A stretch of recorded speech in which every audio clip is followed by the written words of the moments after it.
ആമേൻ, ആമേൻ.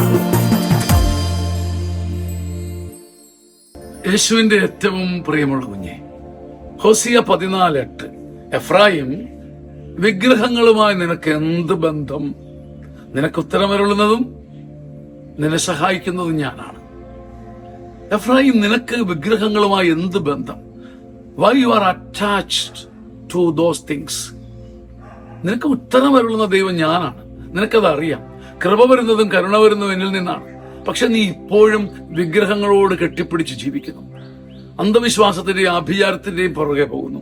നിനക്കറിയാം, നിത്യഹരിതമായ സരളമരം പോലെ നിനക്ക് ഉത്തരമരുളുന്നത്, നിന്നെ കേൾക്കുന്ന ദൈവം ഞാനാണ്.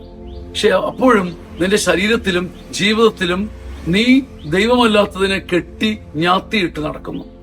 എത്ര കുഞ്ഞുങ്ങളുടെയും കൊച്ചു കുഞ്ഞുങ്ങളുടെ പോലും ശരീരത്തിൽ മാതാപിതാക്കൾ പേടിച്ചിട്ട് അന്ധവിശ്വാസത്തിന്റെ കെട്ടുകെട്ടുകയാണ്. എഫ്രായിം, നിനക്ക് എന്ത് ബന്ധമാണ് വിഗ്രഹങ്ങളുമായി? നിനക്ക് ഉത്തരമരുളുന്ന ദൈവം ജീവിച്ചിരിക്കെ, നിത്യനായിരിക്കെ നീ അസത്യങ്ങളുടെ പിറകെ എങ്ങനെ പോകും? വിഗ്രഹങ്ങളുമായി നിനക്ക് എന്ത് ബന്ധം? എന്ത് ബന്ധം? ഈ ചോദ്യം നമ്മുടെ ആത്മാവിൽ മുഴങ്ങിക്കേൾക്കട്ടെ.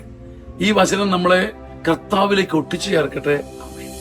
ആമേൻ, ആമേൻ.